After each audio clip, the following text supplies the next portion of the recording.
বনি ইসরায়েলের এক লোক সিরিয়াল কিলার ছিল, খালি মার্ডার করতো, সিরিয়াল মার্ডার। একটা, দুইটা, তিনটা, 10টা, 5টা করতে করতে করতে করতে 99টা মার্ডার করেছে। কয়টা? এলাকায় আছে নাকি এরকম কেউ? 99টা মার্ডার। কল্পনা করা যায়? 99 জন মানুষকে সে নিজ হাতে হত্যা করেছে। 99 মার্ডার করার পরে তার মনে ভয় আসলো, আরে না জানি আল্লাহ আমার সাথে কেমন আচরণ করে আখিরাতে। আমার তওবা আছে কিনা কপালে জানি না, আমার তো ক্ষমা নাই, কি করবো আমি? তো সে লোকজনদেরকে জিজ্ঞেস করলো, আমার ক্ষমা আছে কিনা, এটা কে বলতে পারবে? আমাকে আল্লাহ মাফ করবে কিনা? তারা সবাই বললো, এই এলাকায় এক আল্লাহর ওলি আছে, তার কাছে যাও। সে আল্লাহর ওলির কাছে যেয়ে বলে, ও আল্লাহর ওলি, আমি 99টা হত্যা করেছি, 99টা মার্ডার, আমার কপালে ক্ষমা আছে কিনা তুমি একটু বলো। আল্লাহর ওলি কই, কি বললা? 99টা মার্ডার? আয় হ্যাঁ, এসব কোনাস, তোর কোনো ক্ষমা নাই। এবার যে মার্ডার করছে আমার যেহেতু ক্ষমা নাই, তোরে বাঁচায় রেখে লাভ কি, তোরেও দিলাম শেষ করে। এবার সেঞ্চুরি করে ফেলাইছে। কথা বুঝতেছেন? আমার যেহেতু ক্ষমা নাই, তো তোরে বাঁচায় রেখে কি লাভ, তোরেও শেষ করে দিলাম। এবার সেঞ্চুরি। সেঞ্চুরি করার পরেও ভয় আসছে না নাই অন্তরে? অন্তরে তো আল্লাহর ভয়, কই যাবে? খুঁজতে লাগলো কে সমাধান দিতে পারবে। একজন বললো, ওই এলাকায় একজন বড় আলেম আছে, ওই আলেমের কাছে যাও। সে আলেমের কাছে যেয়ে বলে, আলেম, আমি 99টা হত্যা করেছি, এখন আমার বড্ড ভয় হয়, আল্লাহ আমারে মাফ করবে কিনা, তুমি একটু আমারে বলো। আলেম বলে, তোমার গুনাহ যত বড়ই হোক, আমার আল্লাহর দয়া তার চাইতেও বড়। তুমি কি পাপ করেছো, কি অন্যায় করেছো তুমি? তুমি জানো না আমার রব কত মেহেরবান, তিনি কত দয়ালু, তিনি ভালোবাসার আধার, তিনি করুণার আধার। তোমার পাপ অন্যায় যদি হয় খালের পানির সমান, বিলের পানির সমান, আমার আল্লাহর দয়া সাগরের পানির সমান। তোমার পাপ আর অন্যায় যদি হয় পাহাড়ের সমান, আমার আল্লাহর ভালোবাসা আর দয়া হচ্ছে আকাশের সমান। তুমি যদি তওবার মতো তওবা করতে পারো, ক্ষমার মতো ক্ষমা চাইতে পারো, চোখের পানি ছেড়ে, চোখের পানির বড় দাম, চোখের পানির মধ্যে বিশাল কারিশমা, এটা আল্লাহ খুব পছন্দ করে। 2 ফোঁটা পানি আল্লাহ পছন্দ করে। এক, জেহাদের ময়দানে শহীদের গা বেয়ে ঝরে পড়া রক্তের ফোঁটা। 2 হচ্ছে অনুতপ্ত বান্দার চোখের পানির ফোঁটা।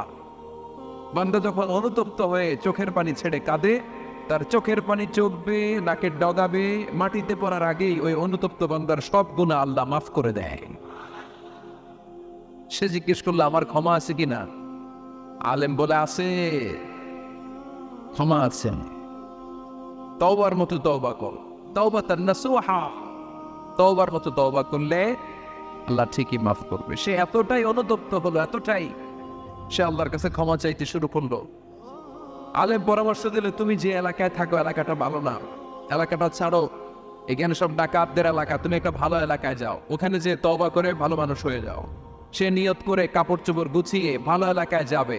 ঘর থেকে বের হওয়ার সাথে সাথেই মালাকুল মউত চলে আসছে, তার রুহু কবজ করে ফেলছে। এখন রুহু কে নিয়ে যাবে? ফাজাত মালাইকাতুর রাহমা ও মালাইকাতুল আযাব। রহমতের ফেরেশতারাও আসছে, আযাবের ফেরেশতারাও আসছে। রহমতের ফেরেশতারা বলে, না না, সে তওবার নিয়ত করেছে, যদিও তওবা করতে পারে নাই, যদিও ভালো এলাকায় যেতে পারে নাই, তওবার নিয়ত করেছে, অনুতপ্ত হয়েছে, ক্ষমা চাওয়ার চিন্তা করেছে, আমরা তার রূহ নিয়ে ইল্লিনে রেখে দেব। আযাবের ফেরেশতারা বলে, না না, 99টা হত্যা করার পরে আরো একটা হত্যা করে সেঞ্চুরি করেছে, এখনো তো ভালোভাবে তওবা করতে পারে নাই, তার রূহটা নিয়ে আমরা সিজ্জিনের ভেতরে ঢুকায় দেব। 2 দল ফেরেশতার মারামারি, এ বলে আমরা নিব, এ বলে আমরা নিব, ঝগড়া আছে না নাই? আল্লাহ বললেন, রাখো রাখো, ঝগড়ার দরকার নেই, এক কাজ করো, যেখানে মারা গিয়েছে ওইখান থেকে ফিতা দিয়ে মাপতে শুরু করো। ভালো এলাকাটা যদি কাছে হয় জান্নাতের ফেরেশতারা নেবে, খারাপ এলাকা যদি কাছে হয় জাহান্নামের ফেরেশতারা নেবে। খারাপ এলাকা তো একেবারেই কাছে, ঘর থেকে বের হওয়ার সাথে সাথে মৃত্যু হয়েছে, আর ভালো এলাকা তো অনেক দূর। আল্লাহ জামিনটারে আদেশ দিলেন, জামিন, এই অনুতপ্ত বান্দার জন্য তুই ভালো এলাকাটা কাছে চলে আয়। ভালো এলাকাটার জামিনটা তুই সংকুচিত হয়ে যা, যদিও ঘর থেকে বের হয়েছে একেবারে কাছে, খারাপ এলাকাটা হাজার হাজার মাইল দূরে চলে যা। ফিতা দিয়ে মাপ দিয়ে দেখে সর্বনাশ, ভালো এলাকাটা তো একেবারেই কাছে, খারাপ এলাকাটা অনেক দূরে। আল্লাহর ফয়সালা অনুযায়ী রহমতের ফেরেশতারা তার রূহকে নিয়ে জান্নাতের ভেতরে ঢুকিয়ে দিয়েছে। 99টা হত্যা করার পরে আরো একটা হত্যা করে সেঞ্চুরি, 100টা খুন করছে। আপনি কয়টা করছেন? আমি কয়টা করছি? তো 100টা খুন করে যদি ও মাপ পেতে পারে, আর আল্লাহর কাছ থেকে আমরা কি ক্ষমা পেতে পারি না? ওর পাপের কাছে আমাদের পাপ কি? কয় ওয়াক্ত নামাজ ছাড়ছেন আপনি? কয়টা মিথ্যা কথা বলছেন? কতবার ঘুষ খাইছেন? কত টাকা সুদে লাগাইছেন?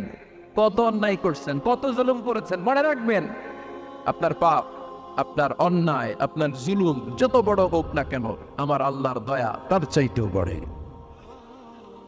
এজন্য আল্লাহ নিজের পরিচয় দিয়ে বললেন, আর-রহমান আল্লামাল কুরআন ফালাকাল ইনসান আল্লামাহুল বায়ান। আমি রহমান, আমি দয়ার সাগর। আমি কি?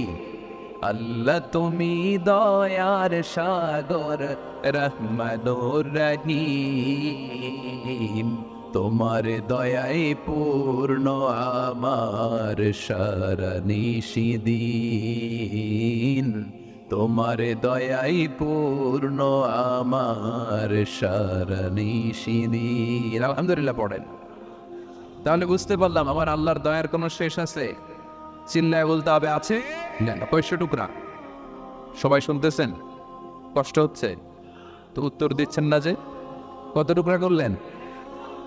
100 টুকরা করে 99 টুকরা দয়া ভালোবাসা আল্লাহ তাআলা নিজের কাছে রেখে দিলেন, আর 1 টুকরা দয়া আর ভালোবাসা আল্লাহ তাআলা গোটা বিশ্বের সবার মাঝে ভাগ করে দিলেন। আমরা সবাই মিলে পাইছি কয় টুকরা ভালোবাসা? উনি রেখে দিয়েছেন কয় টুকরা? ওই 1 টুকরার কিছু অংশ আমিও তো পাইছি, তাই না?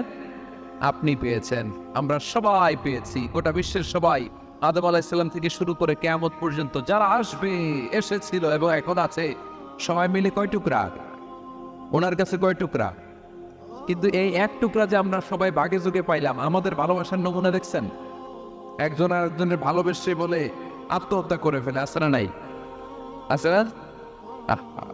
সালমান শাহ মারা গেছে, এই দেশের কয়েকটা মেয়ে গলায় রশি দিয়ে আত্মহত্যা করছে, শুনছেন? অমুক সেলিব্রিটির কি হয়েছে, ছাদ থেকে লাফ দিয়ে পরে মাথা ফোটায় ফেলছে। ভালোবাসা আছে না নাই? যারে ভালোবাসে তার নাম আবার ছেলেরা হাতের মধ্যে কেটে কেটে লেখে। শরীয়তপুরে এগুলো নাই, আলহামদুলিল্লাহ। হ্যাঁ, প্লাস দিয়ে লেখে, প্লাস। ধরেন আব্দুল্লাহ প্লাস শামিমা, তো এ প্লাস এস, রক্ত দিয়ে লেখে, রক্ত। আমি অবাক হই, নিডেল, সুই দিয়ে কেটে কেটে লেখে আব্দুল্লাহর এ প্লাস শামিমার এস। কি ভালোবাসা! 1 ভাগ ভালোবাসার ছিটে ফোটা সবাই মিলে পাইছে। এইটা ঠেলা যদি এরকম হয়, তাহলে যিনি 99 ভাগ ভালোবাসা রেখে দিয়েছে তার ভালোবাসা বেশি না কম? দেখেন, ছোট্ট বাচ্চাটা রাতে খেতে চায় না, মা যদি বলে খাও, বলে না, খাবো না। আব্বু অফিস থেকে আসুক, আব্বুর কোলে বসে বসে আব্বু আর আমি একসাথে খাবো। এই ছোট্ট বাচ্চাটা কিছু বোঝে না, কিন্তু তারপরও তার বাবার জন্য ভালোবাসা তার হৃদয়ে ঢুকাই দিছে কে? আপনাদের এলাকায় মুরগি পালেন না আপনারা? মুরগি যখন বাচ্চা নিয়ে হাঁটে, দেখবেন মুরগি ছানা ধরা যায় না। ধরতে গেলে মা মুরগিটা কি করে? কামড় দিতে আসে। এই ছোট্ট বাচ্চাগুলোর জন্য মা মুরগিটার হৃদয়ের ভিতরে ভালোবাসা ঢুকাই দিল কে? আমি পত্রিকাতে এমনও দেখেছি, বন্যায় এক মা পানি খেতে খেতে মরে গিয়েছে, কিন্তু শিশুটাকে একটা বালতির মধ্যে চাপিয়ে মাথায় তুলে ধরে রেখেছে। মা পানি খেতে খেতে নিজের জীবনকে বিলিয়ে দিয়েছে, কিন্তু বাচ্চাটা মরে নাই। বাচ্চার জন্য কি ভালোবাসা! এই ছোট্ট বাচ্চার জন্য মায়ের হৃদয়ে জান স্যাক্রিফাইসের মতো এই ভালোবাসা ঢুকাই দিল কে? আমাদের প্রতিদিনই ভালোবাসা, সকালে ভালোবাসা, বিকালে ভালোবাসা, সন্ধ্যায় ভালোবাসা, শীতকালে ভালোবাসা, গ্রীষ্মকালে ভালোবাসা। আমাদের ইসলামে শুধু ভালোবাসাবাসী, ঠিক কিনা? রাসূল আমার ভালোবাসা, রাসূল আমার আলো আশা, রাসূল আমার প্রেম বিরহের মূল আলোচনা, রাসূল আমার কাজে করবে অনুপ্রেরণা। চিল্লায় পড়েন আল্লাহু আকবার। আমাদের ভালোবাসার কোনো কমতি আছে? 24 ঘন্টা আমাদের ভালোবাসা আছে না নাই? 365 আমাদের ভালোবাসা আছে না নাই? এই জন্য আলাদা করে আমাদের কোনো দিন লাগে না বিশ্ব ভালোবাসা দিবস দরকার হয় না। যারা মাকে দেখতে পারে না, বাবারে দেখতে পারে না, এরা একদিনের জন্য মা বাবাকে উইশ করতে যায় আর নাম দিছে বিশ্ব মা দিবস, বিশ্ব বাবা দিবস। কিছুদিন আগে দেখলাম বিশ্ব ডিম দিবস। কি দিবস? আমি কি মিথ্যা বললাম? ছিল একটা বিশ্ব ডিম দিবস। কিছুদিন পরে বানাবে বিশ্ব বাঁশ দিবস। যে যারে বাঁশ দিতে পারে। এরপর একটা বানাইছে শুনলাম বিশ্ব চিন্তা দিবস। তো এটা কি দিবস? এই দিন আমরা সবাই মিলে চিন্তা করি যে আসলে আমাদের কি চিন্তা করা দরকার আছে না নাই? তো এই যে ওরা বিশ্ব মা দিবস, international mother day, international father day, মা দিবস বাবা দিবস বছরে একবার ওল্ড হোমে রেখে আসে, বৃদ্ধাশ্রমে। যেহেতু সারা বছর বৃদ্ধাশ্রমে, বছরে একদিনও যদি মারে স্মরণ না করি কেমন হয়? তো একদিন ওই মা দিবসে মারে একটা কার্ড দিয়ে উইশ করে আসে, কিছু টাকা দিয়ে আসে। ওদের তো মা বাবার প্রতি দয়া নাই, শ্রদ্ধা নাই, ভালোবাসা নাই। এজন্য ঘটা করে ওদের দিবস পালন করা লাগে। আমাদের 24 ঘন্টা 365 দিনই ভালোবাসা, তাই এই দিবস ফিবসের আমাদের দরকার নাই। চিল্লায় বলেন ঠিক কিনা?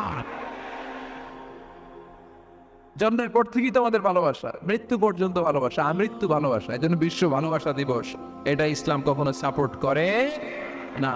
ভালোবাসার কেন্দ্রবিন্দু একজন, চিল্লায় বলতে হবে তিনি কে? 100 টুকরা করে আমাদেরকে দিয়েছেন কয় টুকরা? উনি রেখেছেন কয় টুকরা? দেখেন, এক টুকরার ঠেলায় বিশ্ব ভালোবাসা দিবস আমরা পালন করি। ভালোবাসার গান, ভালোবাসার নাটক, ভালোবাসার ফিল্ম, ভালোবাসার কবিতা, অভাব নাই। কত ভালোবাসার স্টোরি আপনারা জানেন, এত ভালোবাসা। কিন্তু সবাই মিলে ভালোবাসার এক অংশ আমরা আগে যুগে পেয়েছি। এক অংশের নমুনা যদি এমন হয়, 99 টুকরা ভালোবাসা যিনি রেখে দিয়েছেন নিজের মধ্যে, তার ভালোবাসা বেশি না কম? চিল্লায় বলেন বেশি না কম? এজন্য আমরা আল্লাহর ভালোবাসার ভিখারি, আমরা আল্লাহ তাআলার রহমতের ভিখারি। আল্লাহর রহমত ছাড়া কেউ কোনোদিন জান্নাতে যেতে পারবে কোনোদিন নিজের আমল নিয়ে বড়াই করবেন না। আপনার কি ভাবেন যে আপনার আমল দিয়ে আপনি জান্নাতে যাবেন? শরীয়তপুরের আজকের এই প্যান্ডেলে যারা বসে আছেন, কার এরকম ভরসা আছে যে হুজুর আমি এত আমল করেছি, আমার আমলের বদৌলতে আমি জান্নাতে ঢুকে দেব? কে কে আছেন দেখি? আল্লাহর ওলি আছে? এরকম কোন আল্লাহর ওলি? হ্যাঁ আছে? নাই। আল্লাহর হাবিব বললেন, আল্লাহর রহমত ছাড়া, ভালোবাসা ছাড়া কেউ কোনোদিন জান্নাতে ঢুকতে পারবে? আম্মা জান আয়েশা বললেন, ইয়া রাসূলুল্লাহ আপনিও না? আল্লাহর হাবিব বললেন, না আমিও না, তবে আল্লাহর রহমত আর দয়া সেদিন আমাকে ঘিরে রাখবে। মান নুকিশা উযিবা, যার হিসাব আল্লাহ সেদিন চাইবেন সে ধরা খেয়ে যাবে। সবসময় আল্লাহর কাছে এই দোয়াটা যেন আমরা করি, আল্লাহ কিয়ামতের দিন তুমি আমার হিসাব নিও না, আল্লাহ তুমি আমার বিচার বসিও না, আল্লাহ তুমি দয়া করে আমারে মাফ করে দিও। আল্লাহ যার বিচার করবেন ও জাহান্নামে যাবে, আর যার বিচার করবেন না সে জান্নাতে যাবে। আল্লাহ যদি বিচার করে আর পাই টু পাই হিসাব নেয়, নামাজ পড়লি না কেন, রোজা রাখলি না কেন, মিথ্যা বললি কেন, খাদ্যে ভেজাল দিলি কেন, মাছে ফরমালিন দিলি কেন, যৌতুক খাইলি কেন, ঘুষ খাইলি কেন, উল্টাপাল্টা করলি কেন, জিনা করলি কেন, একটার পর একটা প্রশ্ন বানে যদি সেই ভয়ঙ্কর দিনে আল্লাহ আমাদেরকে জর্জরিত করে, আমাদের কোনো উত্তর আছে? সেদিন আমাদের বাঁচার কোনো উপায় আছে? তাই আমরা সবাই আল্লাহর কাছে দোয়া করবো, আল্লাহ কোনো বিচার টিচার বানি না, কোনো বিচার করতে পারবে না, দয়া করবা। কথা কয় না? কি করবে? এবার আওয়াজ করে বলেন, বিচার চান না দয়া চান? রোজ হাসরে হে আল্লাহ আমার করোনা বিচার, আল্লাহ করোনা বিচার, বলেন আমিন। রোজ হাসরে হে আল্লাহ আমার করোনা বিচার, আল্লাহ করোনা বিচার। বিচার চাহি না তব দয়া চাহে এ গুনাহগার, আল্লাহ করোনা বিচার। পড়েন আমিন। তিনি যদি দয়া করেন তবেই আমরা জান্নাত যেতে পারবো, ঠিক কিনা? এজন্য আল্লাহ বললেন আর রহমানু আল্লামাল কুরআন খালাকাল ইনসান আল্লামাহুল বায়ান। আমি হলাম রহমান। কাফিররা বলে রহমানকে জানি না, রহমানকে চিনি না। আল্লাহ বলে রহমানকে চিনে না, আমার নাম রহমান, আমি দয়ালু, আমি মেহেরবান। ঠিক কিনা? এজন্য প্রতিদিন সূরা ফাতিহায় দ্বিতীয় আয়াতটা আমরা কি পড়ি? আর রহমান আর রহিম। ঠিক কিনা? তিনি দয়ার সাগর, তিনি মায়ার সাগর। আমরা বললাম আল্লাহ ঠিক আছে, আমরা বুঝেছি আপনি দয়ার সাগর, আর আপনি কি করেন? দ্বিতীয় আয়াতে আল্লাহ বললেন আল্লামাল কোরআন, আমি কোরআন শিক্ষা দেই। শুধু দয়ার সাগর হয়ে আমি আল্লাহ বসে থাকি নাই, তোমাদের হেদায়েতের জন্য আমি কোরআন নাজিল করে দিয়েছি। আল্লামাল কোরআন, আমি কোরআন শিক্ষা দেই। আমাদেরকে কোরআন শিখিয়েছে কে? বিশ্বনবীকে কোরআন শিখিয়েছে কে? আল্লাহ। এজন্য দুনিয়াতেও যারা কোরআন শিখায় তাদের মর্যাদা বাড়ায় দেয় কে? বাংলার জমিনে যারা কোরআন শরীফ শিখায় এদের মর্যাদা সবচেয়ে কম, এদের বেতন সবচেয়ে কম, এরা সমাজে সবচেয়ে বেশি অবহেলিত। ঠিকই না? আল্লাহর কাছে এরা সবচেয়ে বেশি সম্মানিত। আল্লাহর হাবিব বললেন খায়রুকুম মান তাআল্লামাল কুরআন ওয়া আল্লামাহু। তোমাদের মধ্যে আল্লাহ তাআলার কাছে সবচেয়ে প্রিয় শ্রেষ্ঠ ওই মানুষটা যে নিজে কোরআন পড়ে আবার অন্যরে পড়ায় দেয়। সুবহানাল্লাহ পড়েন। আপনি যদি কাউরে শুধু সূরা ফাতিহাটা শিখান, কোন সূরা? সূরা ফাতিহাটা যদি শিখায় দেন, সে যতদিন সূরা ফাতিহা তেলাওয়াত করবে ওই তার তেলাওয়াতের একটা পার্সেন্টেজ সওয়াব আপনার আমলনামায় আছে না নাই? সে যদি আবার আরেকজনের শিখায়, ওই লোক যদি আবার আরেকজনের শিখায় দেয়, এরকম যতজনকে তারা শিখাবে প্রত্যেকের তেলাওয়াতের একটা পার্সেন্টেজ সওয়াব আপনার আমলনামায় ঢুকায় দিবে কে? এজন্য কোরআন নিজেও শিখবো, অন্যকেও শেখাবো। রাজি আছেন তো? আপনাদের এখানে মসজিদে কোরআন শিক্ষার আসর আছে নাকি? হ্যাঁ, এই যে বাড়ির পাশে যে একটা মসজিদ দেখলাম, কোরআন শিখায়। কিবার শিখায়? প্রতিদিন। কে শিখায়? ইমাম সাহেব। বেতন টেতন দেন তো? কত দেন? 1 লক্ষ মাসে? বলে কি এক একটা ইমামের কমসে কম 1 লক্ষ টাকা বেতন হওয়া দরকার। ঠিক কিনা? না খেয়ে না পড়ে অল্পতে তুষ্ট থেকে যারা শুকরিয়া করে এরা আমাদের আইম্মাতুল মাসাজিদ, মসজিদের ইমামরা, মসজিদের মুয়াজ্জিনরা। এক একটা মসজিদের মুয়াজ্জিনের গলা হবে এরকম বিশাল উঁচু। কিয়ামতের ময়দানে সবাই আমার দিকে তাকায় থাকবো, কিরে ভাই তোর গলা উঁচু কেন? সে বলবে আমার এই গলা দিয়ে প্রতিদিন 5 বার আমি আজান দিয়েছি। কিয়ামতের ময়দানে ঠিকই সম্মানিত, দুনিয়ায় আমরা চিনলাম না ওনাদেরকে। এজন্য কোরআন শিক্ষার আসর জন্য আমরা গড়ে তুলি। তালিমুল কোরআন প্রজেক্ট লাগবে, শিশুদের কোরআন শিক্ষার আসর, নারীদের কোরআন শিক্ষার আসর, বয়স্কদের কোরআন শিক্ষার আসর। আমরা কোরআন শিখে মরতে চাই, কোরআন জেনে মরতে চাই। No excuse will be granted that day. সেদিন আল্লাহ কোনো এক্সকিউজ গ্রহণ করবে না। সব পারো, হিন্দি তো ঠিকই কইতে পারো। হিন্দিতে কথা কইতে পারে না ছেলেপেলেরা? হিন্দি সিনেমা এমন দেখা দেখে হিন্দিতে কথা কইতে পারে। তো হিন্দি ভাষা বুঝতে পারলে, শিখতে পারলে আরবি পারলা না কেমন? কোনো এক্সকিউজ, ওজর, আপত্তি সেদিন আল্লাহ গ্রহণ করবে না। শরীয়তপুরের ভাইরা, আসুন আমরা কোরআন শিখি, আসুন আমরা কোরআন পড়ি। প্রতিদিন একটা আয়াত হলেও কমপক্ষে আমরা যেন কোরআনের অর্থ পড়ি, বঙ্গানুবাদ পড়ি। রাজি আছেন তো? আপনাদের স্মার্টফোন আছে কার কার হাতে দেখি?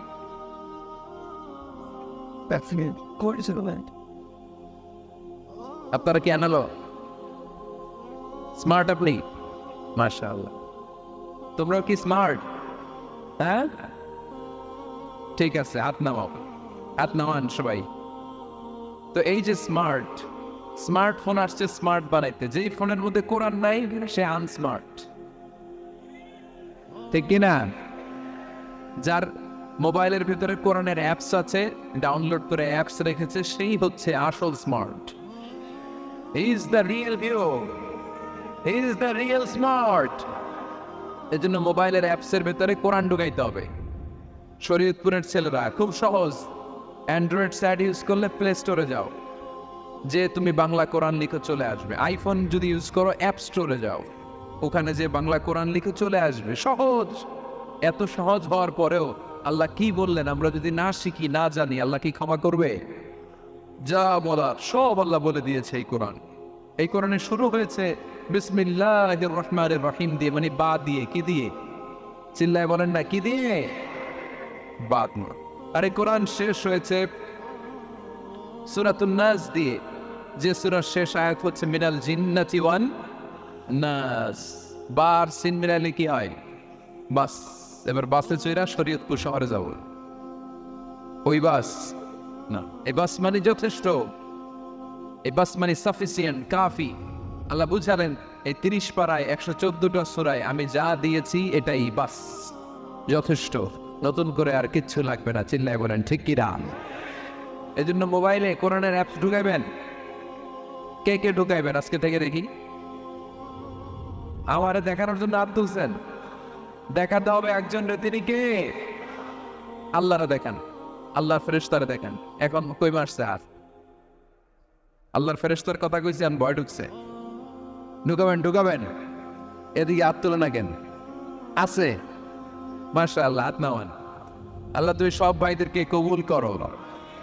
আমরা যেন মোবাইলে হিন্দি সিরিয়াল না দেখি,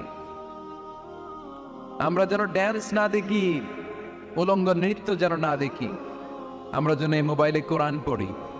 আমরা কান দিয়ে যা শুনবো তাতে যেন সওয়াব হয়, আমরা চোখ দিয়ে যা দেখবো তাতে যেন সওয়াব হয়, ঠিক কিনা? যেন কানে শুনি সদা তোমার কালাম, এ খোদা চোখে যেন দেখি শুধু কোরআনের আয়াত, শোনো আমার মোনাজাত, শোনো শোনো ইয়া ইলাহি আমার মোনাজাত, শোনো আমার মোনাজাত। পড়েন আমিন। তাহলে আমরা যে কিতাবটার সঙ্গী বানাবো, কিতাবটার নাম সবাই বলেন। আমরা যে কিতাবটারে বন্ধু বানাবো, এই কিতাবটার নাম, এটা আল্লাহর কিতাব। এই কিতাব সংরক্ষণের দায়িত্ব নিয়েছে কে? এই কিতাবকে কেউ ধ্বংস করতে পারবে? এই কিতাবের পিছু লেগে কেউ সুবিধা করতে পারবে? এই কিতাবের তাফসির কেউ বন্ধ করতে পারবে না, অসম্ভব। কোরআনের কথা ছড়িয়ে পড়বে যুগ থেকে যুগ, যুগান্তরে, দেশ থেকে দেশ, দেশান্তরে, ঠিক না? এটা এমন কিতাব, এই কিতাবের পিছু লেগে লাভ নাই। এই কিতাবের বাণী ছড়িয়ে পড়বে গোটা বিশ্বময়। অনেকে অনেক ষড়যন্ত্র করেছে এই কিতাবকে ধ্বংস করে দেওয়ার। আমাদের এই খোদ ভারতবর্ষে ষড়যন্ত্র হয়েছিল। ব্রিটিশরা যখন চলে গিয়েছিল, ওরা প্ল্যান করেছিল এই কিতাবকে কি করে আমাদের থেকে ডিটাচ করা যায়, কেমন করে আলাদা করা যায়। এর একটা কমিটি করে দিয়েছে, আপনারা গবেষণা করে দেখেন এই ভারতবর্ষ থেকে কেমন করে কোরআন দূর করা যায়। তারা বুদ্ধি করে বলল এক কাজ করি, কারণ তাদের কোরআনের কপিগুলো মসজিদ থেকে বের করে আমরা আগুন দিয়ে জ্বালাই দিব, তাইলেই কোরআন শেষ। কোরআনের কপি যদি আগুন দিয়ে জ্বালায় দেওয়া হয় তাহলে তো পৃথিবীতে কোরআন থাকবে না, না থাকবে? যদি আগুন লেগে ধ্বংস হয়ে যায়, ধ্বংস হয়ে যায়, যদি আগুন লেগে যায়, পড়ে যায় পৃথিবীর সব বইয়ের দোকান, বিশ্ব থেকে হারাবে না পবিত্র কোরআন, বিশ্ব থেকে হারাবে না পবিত্র কোরআন, ঠিক কিনা? পরে দেখলো না রিসার্চে গন্ডগোল আছে, অ্যানালাইসিস ভুল। আবার নতুন কমিটি পাঠালো তারা ইংল্যান্ড থেকে, 33 সদস্য বিশিষ্ট কমিটি। তারা এসে গবেষণা করে দেখলো না, এই কোরআন আগুনে জ্বালাই দিলে কোরআন দূর হবে না। কারণ আমরা ভারতবর্ষের হেফজখানাগুলোতে যে দেখেছি, ছোট্ট বাচ্চারা মাথা দুলিয়ে দুলিয়ে কোরআন পড়ে। কোরআন তারা শুধু কাগজে লিখে রাখে না, সিনার ভিতরে গেঁথে রাখে। ওই কোরআন মুসলমানদেরকে শিখিয়েছে কে? সে আল্লাহ বললেন আর রহমানু আল্লামাল কুরআন খালাকাল ইনসান আল্লামাহুল বায়ান। আল্লাহ বললেন আমি মেহেরবান, আমি কোরআন শিখিয়েছি। আমরা বললাম আল্লাহ আর আপনি কি করেন? আল্লাহ বলেন খালাকাল ইনসান, আমি মানুষ বানিয়েছি। সুবহানাল্লাহ পড়েন। আমাদেরকে তৈরি করেছে কে? জোরে বলতে হবে কে? মানব সৃষ্টির 3টা পদ্ধতি কোরআনে পাওয়া যায়। পদ্ধতি নাম্বার 1, বাবাও নাই, মাও নাই। এই পদ্ধতিতে আল্লাহ কাকে বানাইছে বলেন? আদম আর হাওয়া আলাইহিস সালাম, এদের বাবা মা ছিল। 2 নম্বর পদ্ধতি হচ্ছে মা আছে কিন্তু বাবা নাই। এই পদ্ধতিতে আল্লাহ কাকে বানালেন? কি নাম? ঈসা আলাইহিস সালাম। 3 নম্বর পদ্ধতি হচ্ছে মাও আছে বাবাও আছে। এই পদ্ধতিতে আল্লাহ কাদেরকে বানিয়েছেন? আমাদেরকে বানিয়েছেন। তাহলে পদ্ধতি কয়টা? 3টা। আদম আলাইহিস সালামকে বানানোর পদ্ধতিও 3টা। প্রথমে আল্লাহ তিন লাজিব এঁটেল মাটি নিলেন, তারপর নিলেন হামাইম মাসনুন কাদামাটি, তারপরে এটারে বানালেন ঠনঠনে শুকনো মাটি। সাইয়েদনা আদম আলাইহিস সালামের অবয়ব তৈরি করলেন 60 হাত লম্বা করে। সাইয়েদনা আদম আলাইহিস সালামকে যখন আল্লাহ বানিয়েছেন কয় হাত লম্বা? সহিহ বুখারীর বর্ণনা, লাম্মা খালাকাল্লাহু আদামা ওয়া কানা তুলুহু 60 যিরাআন। আল্লাহ তাআলা যখন আদম আলাইহিস সালামকে বানালেন 60 হাত বা 60 গজ লম্বা করে বানালেন। আপনারাও যারা জান্নাতে যাবেন 60 হাত লম্বা হয়ে জান্নাতে ঢুকবেন। কয় হাত লম্বা? সুবহানাল্লাহ পড়বেন না? আদম আলাইহিস সালামকে বানালেন। আবার মায়ের পেটে যে আমরা বড় হলাম, এখানেও আমাদের 3টা ক্যাটাগরি, 3টা ধাপে তিনি আমাদেরকে বানালেন।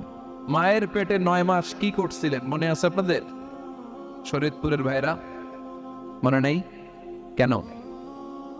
হ্যাঁ, আমাদের কারোরই মনে নেই, ঠিক কিনা? এই 6 মাস 8 মাস কই যে ছিলাম, কোথায় ছিলাম আমরা মনে করতে পারি না। স্মৃতির পাতা হাতড়িয়ে যত পিছনে যায় আর ভুলতে থাকি। মনে আছে ছোটবেলার কথা? মনে নাই। আমরা সবাই কিন্তু এত বড় ছিলাম না ভাই, ছোট্ট ছিলাম, ছোট্ট। মায়ের জরায়ুর দেয়ালের মধ্যে লেপ্টে ছিলাম। নুতফা, আলাফা, মুদগা, sperm drop, blood clot and the little flesh. ছোট্ট নাপাক পানি ছিলাম। ওইটারে আল্লাহ বড় করতে আরম্ভ করলেন। বড় করতে করতে রক্তপিণ্ড বানালেন। রক্তপিণ্ড থেকে আল্লাহ গোশতপিণ্ড বানালেন। আমরা প্রত্যেকে এরকম একটা গোশতের টুকরা ছিলাম। এটার ভিতরে আল্লাহ কঙ্কাল ঢুকালেন। আমার স্কেলিটন, আমার কঙ্কালটা, আমার অবয়বটা ঢুকালেন। তারপরে আবার গোশত দিয়ে প্যাকেট করলেন। তার উপরে আবার চামড়ার প্যাকেট পড়ায় দিলেন। পড়েন সুবহানাল্লাহ। এরপরে 9 মাস পরে এই পৃথিবীর বুকে স্মুথলি আমাকে আসার সুযোগ দিলেন কে? একথাই আল্লাহ সূরা আল মুমিনুনে বললেন, ওয়ালাকাদ খালাকনাল ইনসানা মিন সুলালাতিন মিন তির সুম্মা জাআলনাহু নুতফাতান ফি ক্বারারিন মাকিন ثم خلقنا النطفة علقة فخلقنا العلقة مضغة فخلقنا المضغة عظاما فكسونا العظام لحما ثم أنشأناه خلقا آخر فتبارك الله أحسن الخالقين. পড়েন আল্লাহু আকবার। আপনারা উঠতেছেন কেন?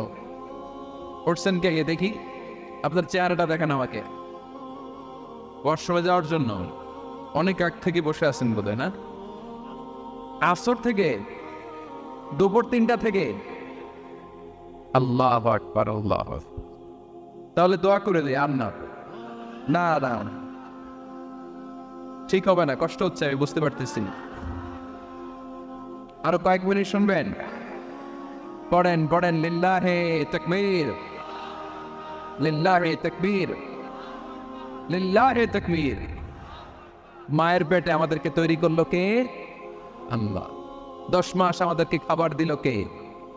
অক্সিজেন দিল কে? দেখেন, দুনিয়ার কেউ কিন্তু আমার খোঁজ নিতে পারে নাই ভিতরে যে পারছে। ওই গোপন জায়গায় একজন আমার রিজিক দিত। তিনি কে?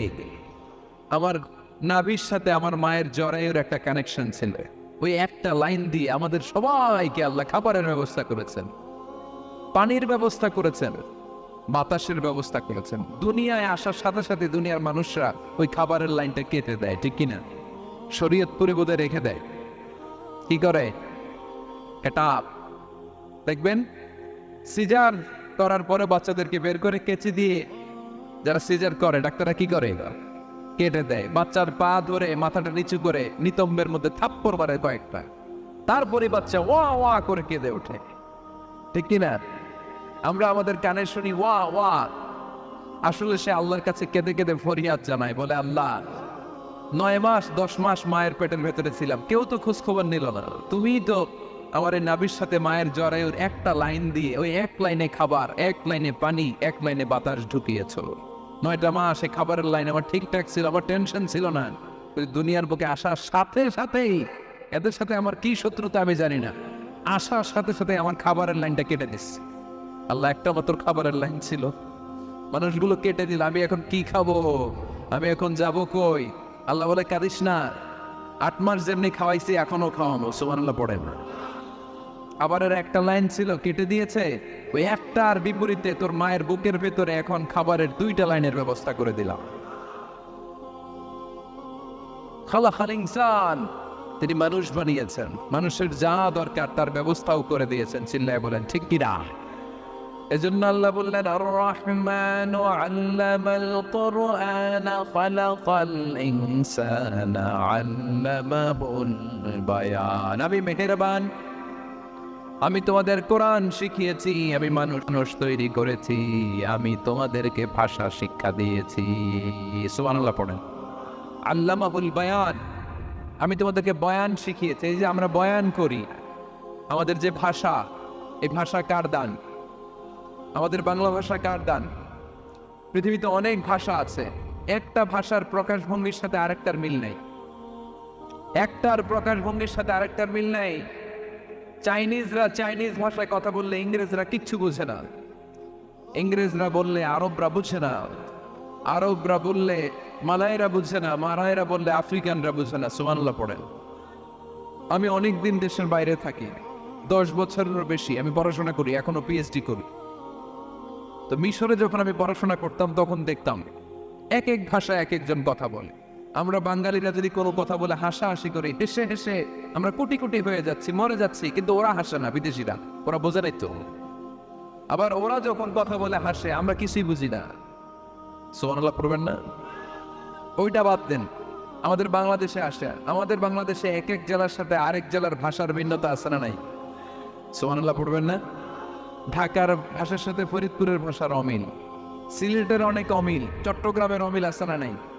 সবচেয়ে বেশি অমিল সিলেটে আর চট্টগ্রামে, ঠিক কিনা? ওনাদের ভাষাগুলো এমন, শুনলে বোঝার উপায় নেই যেটা বাংলা ভাষা না অন্য ভাষা, কিন্তু প্রত্যেক আঞ্চলিকতায় একটা মাধুর্যতা আছে না নাই? আল্লাহ পাক এই কোরআনের মধ্যে আঞ্চলিকতার দাম দিলেন।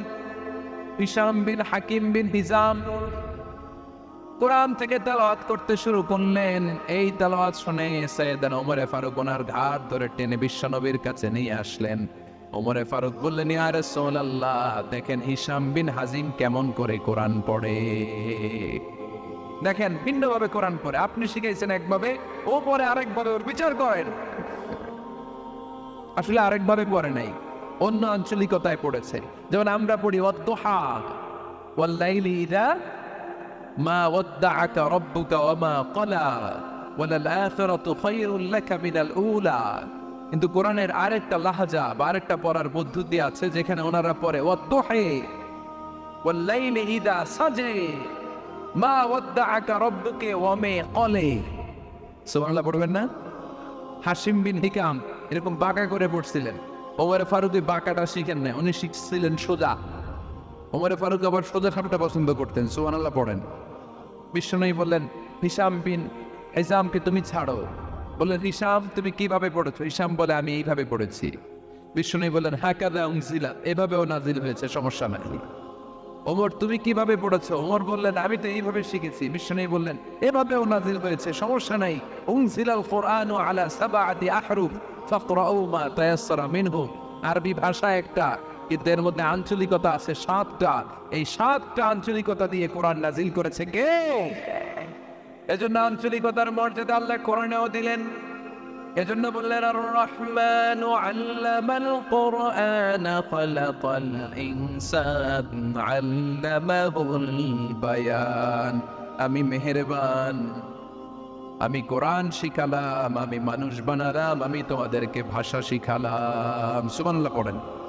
এরপর আল্লাহ বললেন, আশ-শামসু ওয়াল কামারু বিহুসবান ওয়ান নাজমু ওয়াশ-শাজারু ইয়াসজুদান। সুবহানাল্লাহ।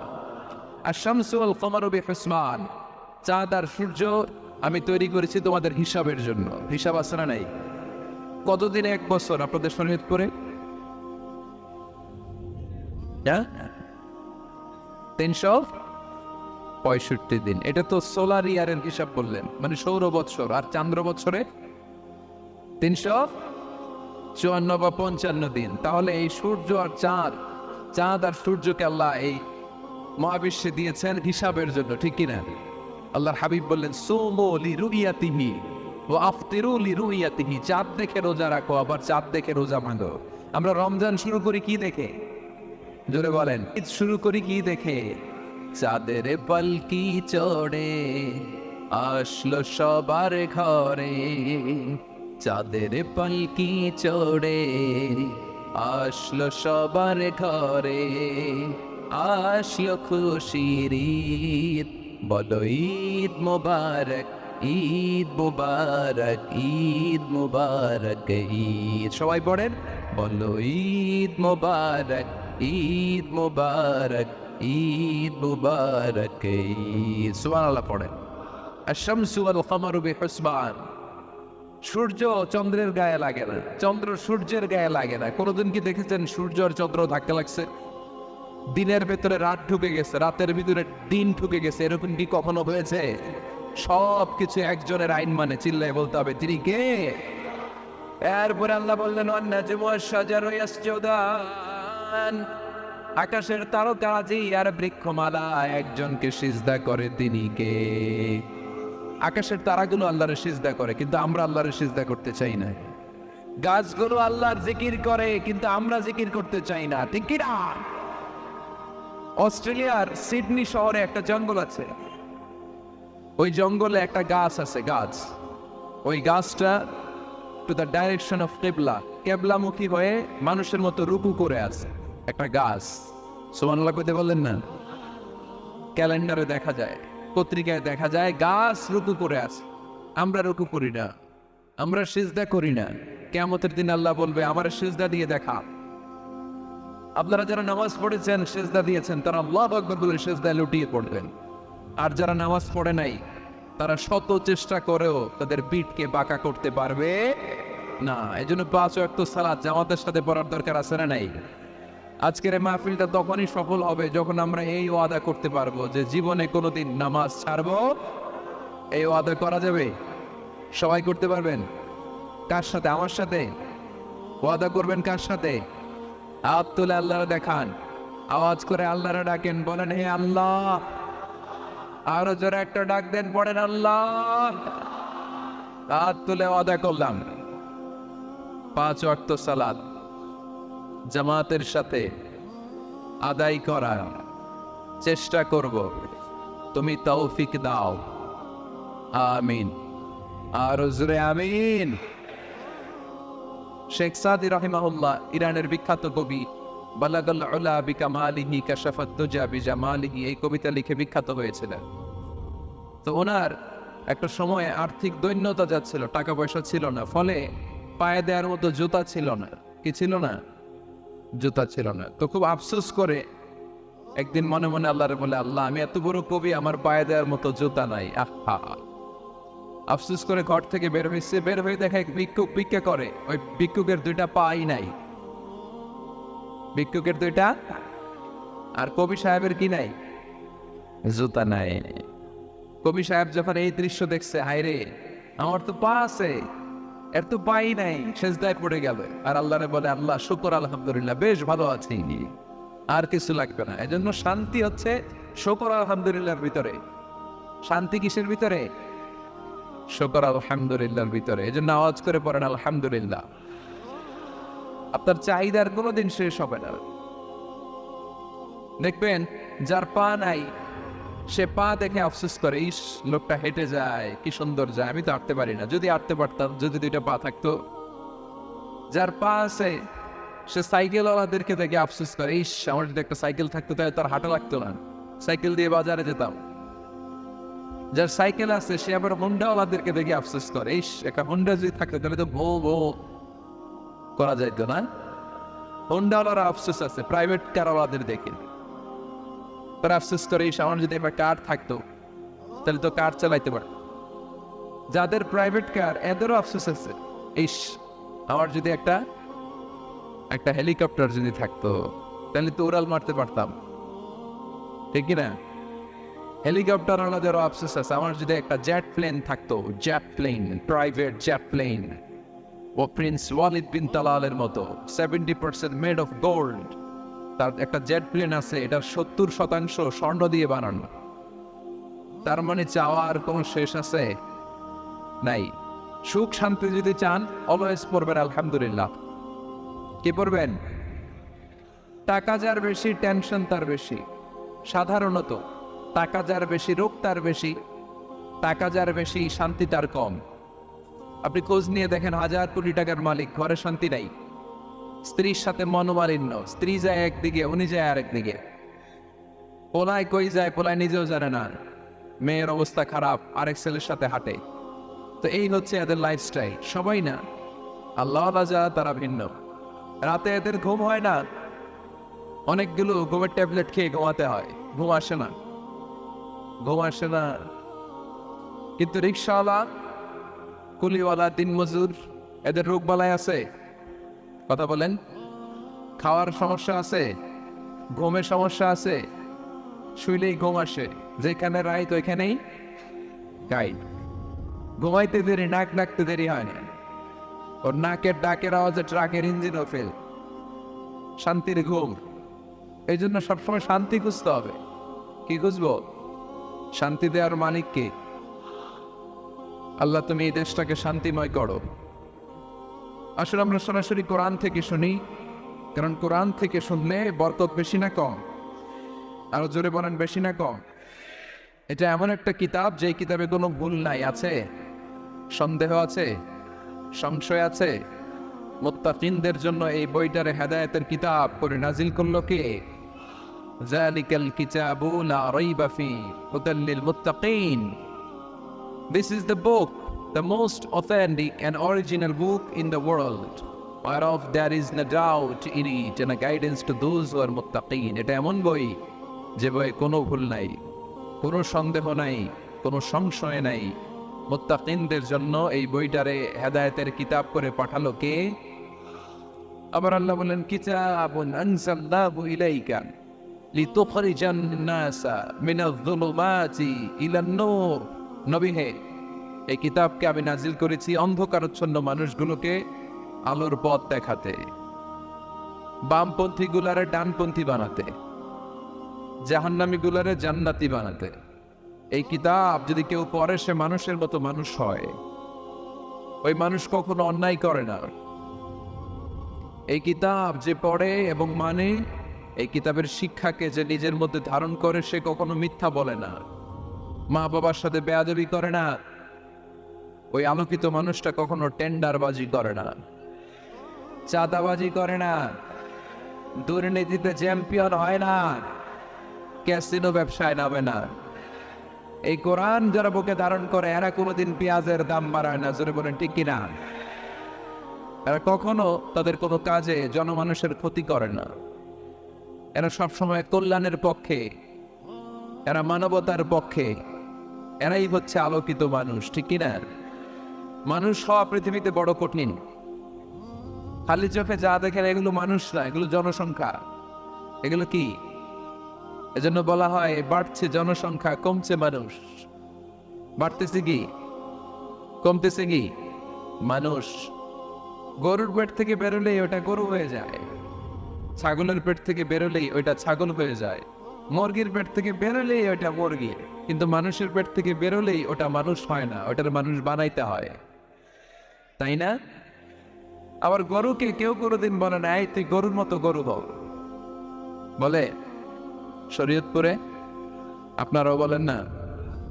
ছাগলকে কেউ কোনোদিন বলছে এই তুই ছাগলের মতো ছাগল হও, কিন্তু মানুষকে বলা হয় তুমি মানুষের মতো মানুষ হও। কোরআন করলে মানুষের মতো মানুষ হওয়া যায়, ঠিক কিনা?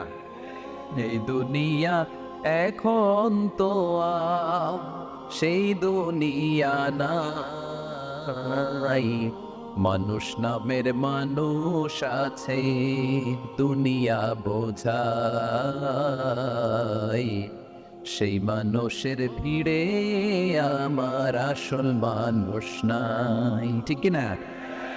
আসল মানুষের বড় অভাব, মানুষের মতো মানুষ খুঁজে পাওয়া দুষ্কর। এই কোরআন এসেছে আমাদেরকে মানুষের মতো মানুষ বানাতে। এজন্য কোরআন থেকে শুনলে লাভ না লস, কোরআনের সাথে আমাদের সম্পর্ক বাড়াতে হবে। প্রতিদিন কোরআন তেলাওয়াত করতে হবে। আপনারা করেন? হ্যাঁ, আজকে করছেন কারা কারা দেখি? মাশাআল্লাহ, মাশাআল্লাহ, হাত নামান। প্রতিদিন যেন আমরা পড়ি, আর যারা এখনো শিখতে পারি নাই তারা যেন শিখে নেই। কোরআন পড়া যেমনি সওয়াবে, কোরআন শোনাও তেমনি সওয়াবে। ঠিক কিনা? কোরআন শুনলে রহমত নাজিল করে কে? وَإِذَا قُرِئَ الْقُرْآنُ فَاسْتَمِعُوا لَهُ وَأَنصِتُوا لَعَلَّكُمْ تُرْحَمُونَ।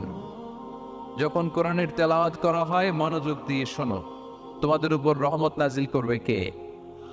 এজন্য কোরআন পড়া, কোরআন শোনা সবটাই জরুরি। আমরা যেন কোরআনের সাথে আরো বেশি সম্পর্ক গাঢ় করতে পারি, কোরআনকে যেন আমরা আমাদের বন্ধু বানাতে পারি। আল্লাহ তুমি তৌফিক দাও।